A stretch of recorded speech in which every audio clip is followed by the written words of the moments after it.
Genevieve should have known something was wrong the moment Nathan grabbed his phone at lightning speed that morning. His face unreadable as he stared at the screen before deleting the message without a word. Even when his boss called during dinner, Nathan barely flinched, but this was different. When she asked who it was, he said, "Just Mom," too casually, setting the phone face down like a child hiding something. He mentioned a simple family reunion at the lake that weekend, adding that it was nothing special, a phrase that instantly raised her suspicion. The Fletchers did not do anything casual. These were the same people who mailed paper invitations for backyard barbecues and scheduled Christmas dinners 3 months in advance. Still, Genevieve played along.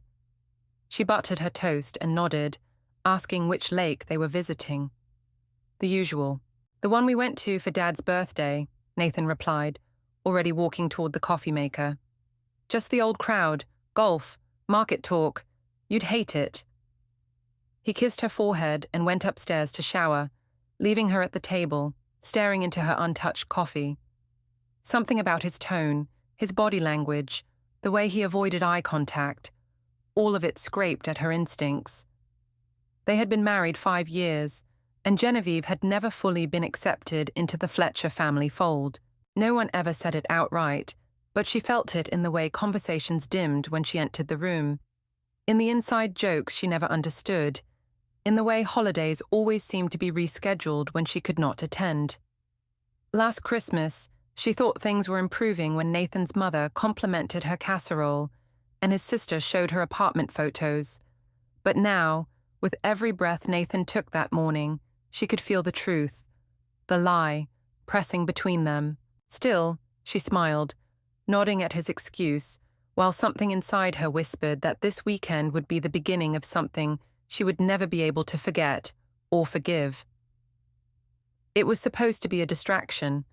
After Nathan assured her that his weekend would be filled with nothing more than golf, humidity complaints, and boring stock talk at the lake with his family, Genevieve booked a ski trip with her best friends Dana and Mel.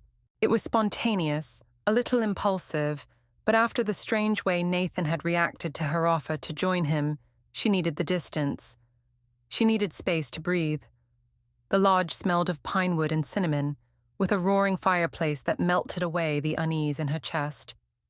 That morning, the girls hit the slopes early, their laughter echoing across the mountain as sunlight danced on the snow. Later, curled up by the window with whipped cream-topped cocoa, Genevieve felt, if only briefly, at peace. Then it happened. Dana suggested she post the summit photo from earlier, and Genevieve opened Instagram, still smiling. But her feed showed a tagged post from Nathan's Aunt Carol. The caption said, "So proud of my youngest nephew's engagement. Marcus and Sarah, you're perfect together." Her heart slammed against her ribs. Marcus, Nathan's younger brother, was getting engaged. She tapped the image with trembling fingers. Carol stood beneath a grand chandelier in a velvet dress, with round tables and champagne flutes behind her. This was no lakeside gathering. This was an extravagant engagement party. She zoomed in and saw Nathan, her husband, her partner, dressed in a black tuxedo she had never seen, toasting beside his family. His mother wore the navy dress Genevieve had helped her choose. Everyone was there, everyone but her.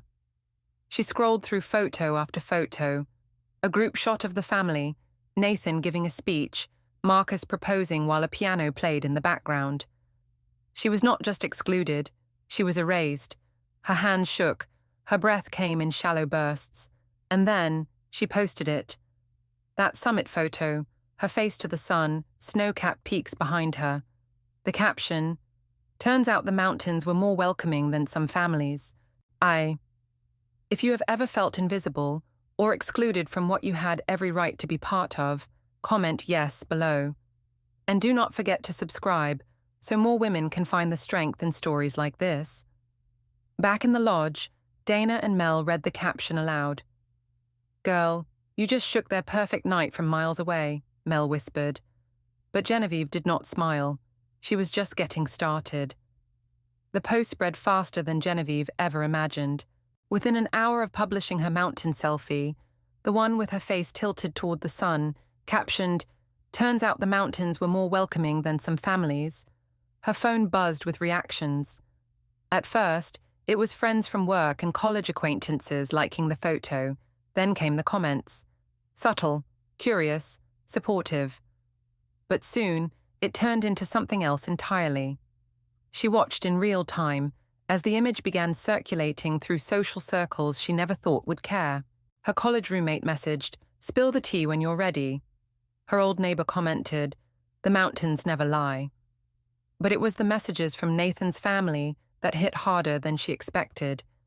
His sister Jasmine sent a DM that simply read, "What the hell is your problem?" And Genevieve could practically hear the shrill edge in her voice. A second later, her phone lit up with a text from Nathan himself. "You just had to make a scene." Genevieve stared at it, then laughed, not with amusement, but with that sharp, bitter kind of laugh that bubbles up when truth finally gets louder than silence. A scene? A scene was being left out of her own husband's family. A scene was watching strangers post about a moment she had never been meant to see. That was not drama. That was survival. Dana and Mel sat across from her at the Lodge Cafe, watching as the comments flooded in, worried but not interfering. Then Dana's phone buzzed with a story tag. "You need to see this," she said, turning the screen to Genevieve. Someone had posted a video from the engagement party. It showed Nathan being pulled aside near the coat check by his father. His face was pale, stressed, tight.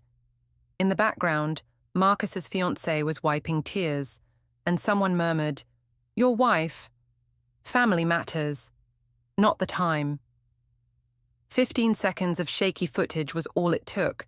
The caption had traveled. Her truth had made it into the golden-lit ballroom she was never invited to enter. For the first time in years, Genevieve did not feel small or ashamed. She felt powerful. Not because she disrupted their party, but because her existence could no longer be ignored. She had taken a single step into the light, and the entire room flinched. Genevieve returned home earlier than planned, the icy wind of the mountain still clinging to her ski jacket as she stood before the front door of the house she no longer recognized. Nathan's car was already in the driveway, though he had claimed he would not be back until evening.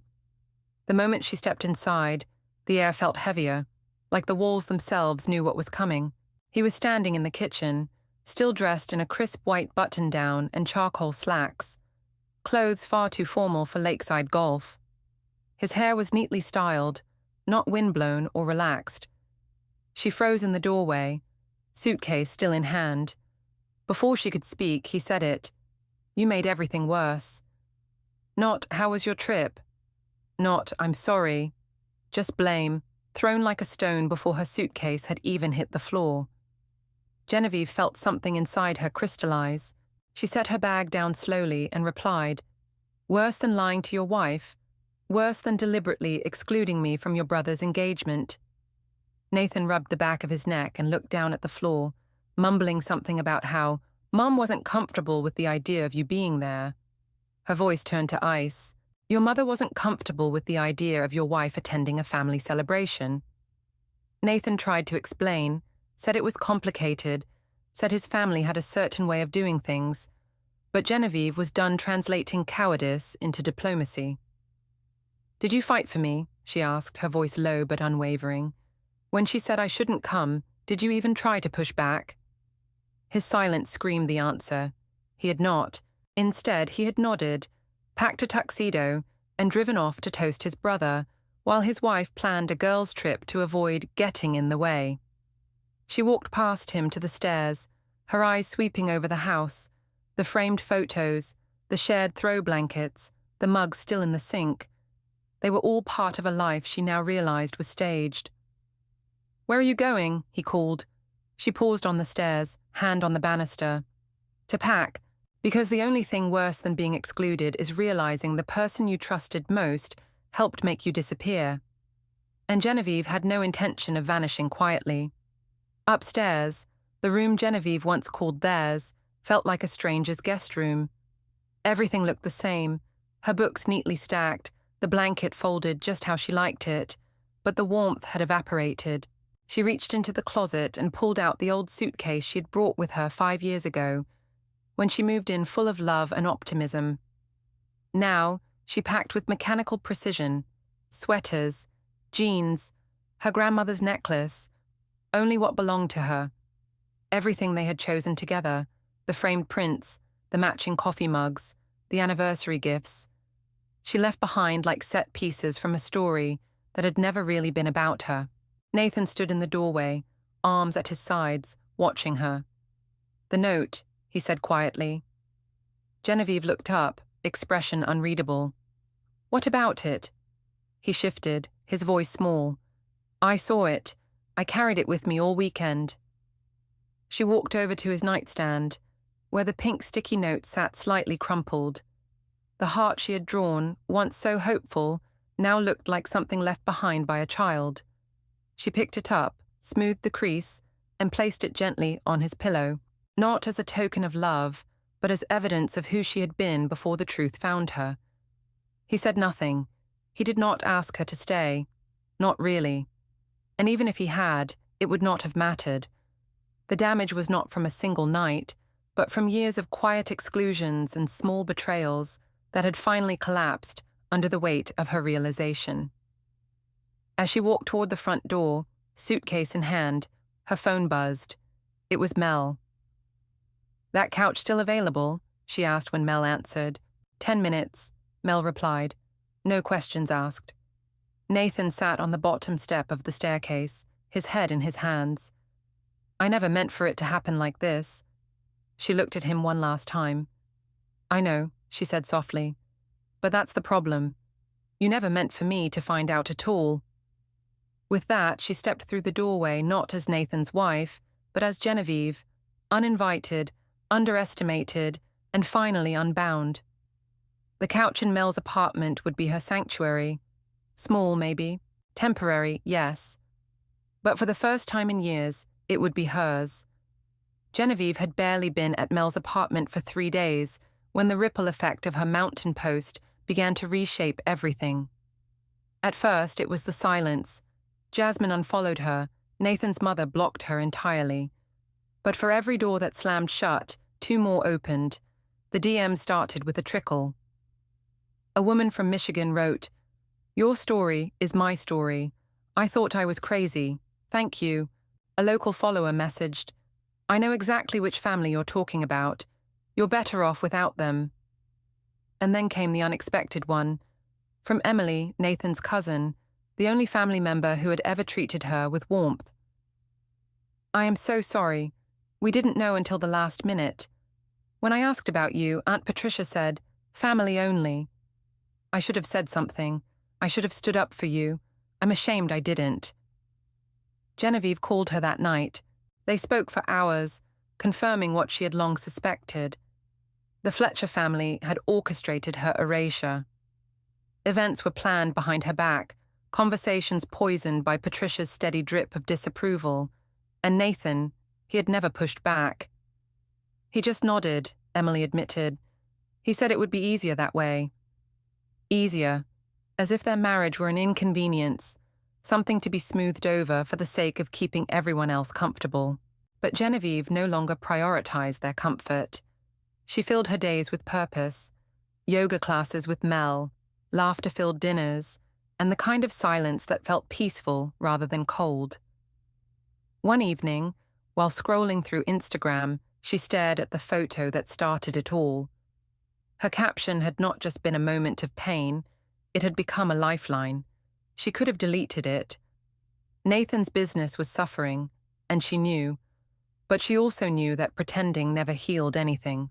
Her truth was not revenge, it was survival. Writing in her journal each night, she listed the signs she had ignored, the birthdays missed, the photos she was never in. The way Nathan said, "My family thinks," like his identity belonged to them. She had mistaken endurance for loyalty. Now she understood the difference. Genevieve was not broken, she was rebuilding. And her story, one post, one truth, one mountain at a time, was no longer a secret, but a spark. 2 weeks after she left, Genevieve booked a return trip to the mountains, not out of nostalgia, but for closure. The same lodge, the same snowy trails, the same summit that had given her clarity now called her back like a final chapter she was ready to write. This time she went alone.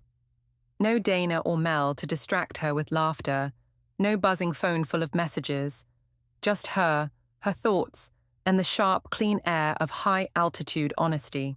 When she reached the top of the summit, everything looked the same. White peaks stretched endlessly, the sky impossibly blue. But she had changed. The woman who had stood there weeks ago had been raw, betrayed, aching for answers. The woman standing there now was still healing, yes, but she was also whole. She closed her eyes and whispered into the wind, "I forgive you. Not for Nathan's sake, but for hers. But I release you," she added. Those words felt like wings. She did not take a photo this time. There was no need to capture it. This moment was not for social media, not for impact, not for evidence. It was simply hers. On the drive home, she smiled for the first time in days. Not the polite smile she used to wear like armor, but something softer, rooted in truth. Her story had not ended in heartbreak, though it had traveled through it. It ended in light, in strength, in the quiet certainty that she no longer needed anyone's permission to belong. She was no longer the outsider begging to be let in. She had walked into her own life and found it was enough. If Genevieve's story moved you, share this with someone who needs to hear it. Comment below with, "I choose myself," and do not forget to subscribe for more powerful journeys of resilience, truth, and the freedom to walk away.